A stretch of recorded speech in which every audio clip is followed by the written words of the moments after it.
Hi, I'm Milla and welcome to another Milla's Game Room video. This video is inspired by a video I saw last year from Brandon, aka Just the Gems, friend of the channel, great content creator, go check him out, about naughty and nice games. So here are a bunch of games I'm going to talk about, mostly JRPGs and VNs, the usual for this channel, and some that belong on the nice list, so games that you should totally support and buy, versus games that are on a naughty list, aka games that, for whatever reason, did something wrong and, well, deserve to be put on the naughty list, and maybe even a lump of coal. And trust me, there are some titles in here that both deserve to be given diamonds and lumps of coal. So, let's get straight into it. Starting right away with the first game on the nice list, Visions of Mana. This is the first all-new mainline game in over 10 years as you join Val the Soul Guard on his quest to the Mana Tree with all the other alms as part of completing the sacrifice required to bring back the mana to the world. Why is this game on the nice list? Well, simply because this game is absolutely beautiful. It's a true joy to play with fantastic presentation, memorable characters, a really solid gameplay system with deep class customization. Moreover, this was my first Mana game too, and it left a really positive impression. Very keen to check out previous games in the series, especially the SNES classic Secret of Mana, as well as the Trials of Mana remake. And that alone also puts it on the nice list, because when a game encourages you to go check out other titles in the same franchise or from the same company, you know you're onto a winner. And on top of that, is readily affordable on all major platforms except the Nintendo Switch for some reason. So if you fancy picking up this game, this is a perfect, nice treat for you all to enjoy this holiday season. First game on the naughty list, Cupid Parasite, Sweet and Spicy Darling. This is the fan disc to Cupid Parasite, the Otome game which I've talked about on this channel a bunch of times already, including a full retrospective. This game is perfect for either category because of its theme of being either sweet or spicy, kinda like choosing between a candy cane or a Christmas pudding. So why did I put it in the naughty list? Well, aside from what I just said, some of the spicy endings don't quite work due to their content, and that's mainly because the developers really decided to go really out there with stuff, which I talk extensively more about that in my own video. If you're interested, go watch that video. So, Cupid Parasite, Sweet and Spicy Darling. Compared to other games in the naughty portion of this video, this is by far the best game actually in the naughty list in terms of quality and being, well, a good game overall. Check it out, especially if you love the first Cupid Parasite. Second game on the nice list, Trails Through Daybreak. This is the Trails game that we've all been waiting for since it came out in Japan in 2021. Finally got its Western release in English for PS4, 5, Switch and PC. It helped reinvent the Trails series and really freshen things up with a new cast, a new world in Calvard, and a revamped gameplay system. This game was also designed as a jumping on point for new players, so if they like Trails Through Daybreak, which to be fair if you played it you probably do, you can go back and play the rest of the games, which I also highly recommend doing. So this is easily one of the best nice peaks of the list because it goes to show how revitalizing an old franchise can be so rewarding, and for that reason, you should check it out. So in case I haven't quite made it clear yet, I haven't played Trails Through Daybreak yet. There are a couple of other games on the list that I also haven't played for similar reasons. There's been so much to play this year, I've just not gotten around to it. You don't always need to play a game to be able to talk about it, and Trails Through Daybreak is no exception. I'm really looking forward to playing this game for myself in 2025. Given I've already almost caught up on the entire series, it's okay to wait a little longer for me to get around to this game. Second game on the naughty list is Trails of Cold Steel Northern War. Now let's start with the obvious. Yes, this is Cold Steel, a lot of people will hate on Cold Steel, but if you think Cold Steel 4 was questionable, may I introduce you to Trails of Cold Steel Northern War. This is a gacha game, so it's going to be on the naughty list by default, and technically you're not even paying for it unless you are neurodivergent and targeted by predatory gameplay mechanics. This release has lots of machine translations, deliberate misnaming of characters, monotonous and repetitive gacha gameplay, although the presentation does look kinda cool. It's a genuine insult stroke disgrace to the Legend of Heroes series, and we should not have got this game localized. It's as simple as that. The Northern War anime is apparently really bad as well, so it's not like the source material is good. So the whole point of Northern War was meant to explore Northumbria, which is referenced in Cold Steel 3 and 4, but this entire game was a mistake. Don't even bother this one. It belongs on the naughty list because it should not exist.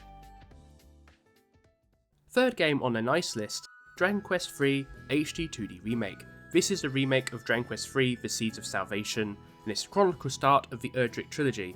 And why is it on the nice list? Well, not only because it's come out after so bloody long, but this game is an NES game at its heart, freshly modernised for a modern audience with an HD 2D paint. And that is why a lot of people absolutely love it, especially RPG fans from the 80s, as well as those experiencing this classic game for the third time. Moreover, Dragon Quest 1 and 2 HD Remake was officially announced as well, which, even though Yuji Horii effectively leaked it a couple of years ago when they were talking about it in the stream, but now it's officially a thing and it's coming next year and it's gonna also be very good. And the best part, Dragon Quest 3 is the start of the Dragon Quest series chronologically as well, so check it out, it's great, and Dragon Quest is amazing, and you should play it. Number 3 on the naughty list, Dungeon Travelers 2 Heart 2 in Another World. Now, this is a game that would definitely belong on the naughty list, because this is a fan service game. You get to see panty shots, you get to see inappropriate stuff, you get to see Redacted. Well, actually, you get to see Redacted in the original PC version, which is not localized and never will be, but 2 Heart 2 Isekai, which is just what I put on my notes here. This game has you play as the 2 Heart 2 cast of another one of Act Plus's most popular visual novels, put into this mysterious world thanks to an experiment by Ma Ryan. It's a goldmine of Act Plus references, and the actual gameplay is quite good. If you play Dungeon Travelers 2, it's basically more of that. So why is this on the naughty list? Well, it's a fan service game. But I want to highlight one very important positive about this game that, depending on who you ask, is actually a legitimate case to put it in a nice list. It's actually on Steam. Yes, that's right! This game is actually available outside of Japan now, unlike the sequels, which, because they're now banned from Steam, are de facto not available outside of Japan, excluding the PS2, bloody hell, the PS Vita version of Dungeon Travelers 2, which I have. It's a good game. Do I recommend paying them how much they charge for it now? No. Wait for it to come to Switch. And maybe then, if they do, and I make a sequel to this video, they will go on the nice list. Number 4 on the nice list is Everlasting Flowers. This is a Yuri visual novel developed by Sprite, the same team behind Ayokana for Rhythms Across the Blue.